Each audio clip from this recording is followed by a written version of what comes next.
Bonjour à tous, bienvenue sur Investir en crypto, j'espère que vous allez bien. Dans cette vidéo, je vais vous montrer 3 choses qui indiquent un potentiel retournement du Bitcoin à la hausse. Dans cette vidéo, vous allez voir au niveau du RSI, une figure qui se réalise, un scénario exactement similaire à celui qu'on avait vécu un an auparavant. Vous allez voir également qu'au niveau du long et du short ratio sur le contrat perpétuel de Binance, un énorme rétrécissement se réalise entre les longues et les shorts. Et vous verrez également qu'on a une figure extrêmement bullish sur le Bitcoin, que si on clôture ce soir dans le vert avec cette bougie-là, alors le Bitcoin repartira à la hausse. Pour ceux qui ne me connaissent pas, moi c'est Rémi. Ici on apprend à investir dans les crypto-monnaies et devenir rentable sur ce marché. Déjà, observons la première chose que j'ai à vous montrer sur le Bitcoin. Vous voyez qu'au niveau du RSI, je me suis mis en weekly et on voit un scénario extrêmement pertinent qui se montre, mais de la même manière de ce qu'on avait pu voir un an, voire même 2 ans dans le passé. Vous voyez que dans le passé, à partir de juin 2019,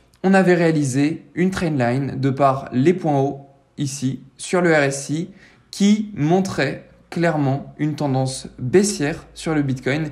Et au moment de la cassure de cette résistance, mai 2021, on a eu notre début ici de notre ascension sur le Bitcoin. Et ce que j'ai à vous montrer aujourd'hui, c'est qu'on a exactement la même chose qui se réalise. En partant du point haut du début janvier 2021 jusqu'à aujourd'hui, on a 2 points hauts qui touchent cette résistance. Et au moment où on rejoint la zone des 50 au niveau du RSI, tout comme on l'avait fait ici, la rentrée en zone progression haussière en cassant la barre des 50 s'était réalisée le 20 avril 2021. Et ici, si on regarde par rapport à notre résistance, on est autour d'avril et de mai 2022, tout comme les mêmes mois en fait tout simplement de la cassure de notre résistance ici. Donc ça c'est à surveiller parce que au moment dès lors que l'on cassera cette zone des 50 au niveau du RSI, on repassera dans une tendance bullish sur le Bitcoin puisqu'on sera dans cette progression haussière. Et en plus de ça, ce qui sera super important à surveiller, ce sera la cassure de cette résistance qui pourra annoncer une très bonne opportunité d'achat puisque le Bitcoin probablement repartira très rapidement à la hausse à partir de la cassure de cette résistance. Bien sûr, quand on avait cassé cette résistance mai 2020, on avait rebondi dessus pour ensuite repartir. Donc ça peut laisser un petit temps. Là, on parle vraiment d'un investissement long terme sur 1 à 2 ans. Donc vraiment, c'est très intéressant de se fier à cette résistance. La deuxième chose que j'ai à vous montrer, et ça c'est à court terme, c'est le rétrécissement qu'on a entre les longues et les shorts. Vous pouvez voir que le nombre de personnes, de traders investissant en short est passé à plus de 48%. Donc c'est énorme, du coup on a 52% des longues et c'est-à-dire que comme on a quasiment une majorité de short, alors c'est pas une majorité, mais en soi comme le Bitcoin la plupart du temps on a plus d'acheteurs que de vendeurs, j'estime que quand on passe la barre des 45% de short, on est en majorité de vendeurs, même si ce n'est pas le cas. De ce fait, on peut observer que dans le passé, quand on se rapprochait de la zone des 50% entre les longues et les shorts, on avait une hausse sur le Bitcoin. On peut le voir ici, rétrécissement entre les longues et les shorts, comme par hasard, une hausse. Pareil, encore une fois ici, croisement entre les longues et les shorts, carrément plus de 60% des shorts. Et là, boum, on monte à la hausse. En fait, on fait l'inverse du marché parce que comme la majorité des personnes qui tradent sont des traders perdants, alors les traders gagnants, la minorité, font en sorte d'aller là où il y a le plus de liquidité. Et là où il y a le plus de liquidité à aller chercher, c'est là où en fait la majorité se positionne. Et comme la majorité sont perdants, on va donc aller chercher leur stop loss et leur liquidation. Donc ce que je m'attends, c'est qu'en plus de ça, comme à court terme, là on voit les fundings, ils sont en négatif. Il y a de fortes probabilités à ce que l'on ne s'arrête pas ici, repartir en bas comme je vous l'avais dit précédemment en haut 36 000 $.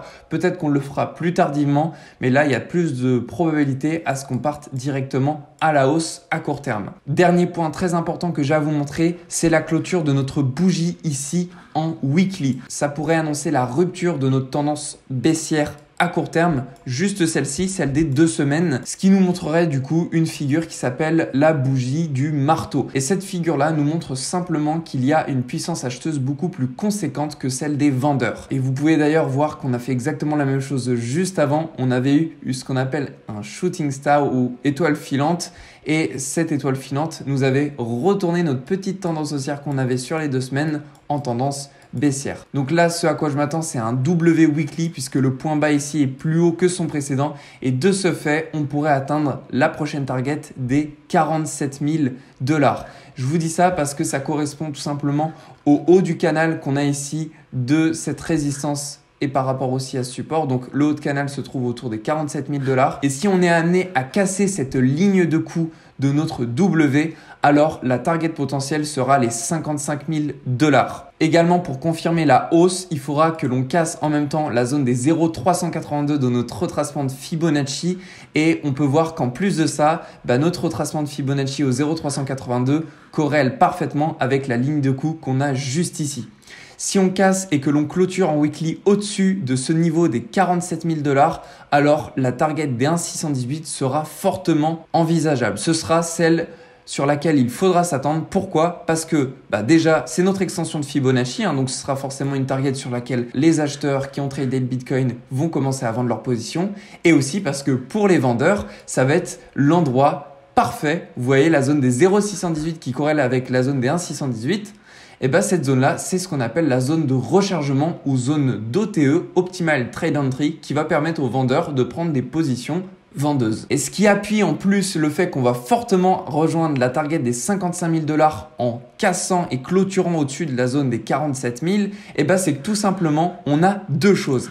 Ici, une prise de liquidité a réalisé notre equal high aux 52 000 $. Et en plus de ça, on a une zone de déséquilibre comprise entre les 52 000 $ et les 53 400 $.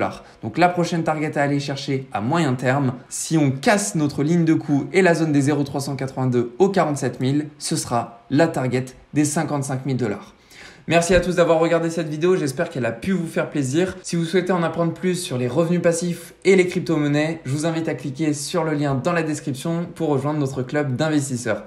Allez, je vous souhaite à tous une très belle journée, prenez soin de vous et on se retrouve dans la prochaine vidéo.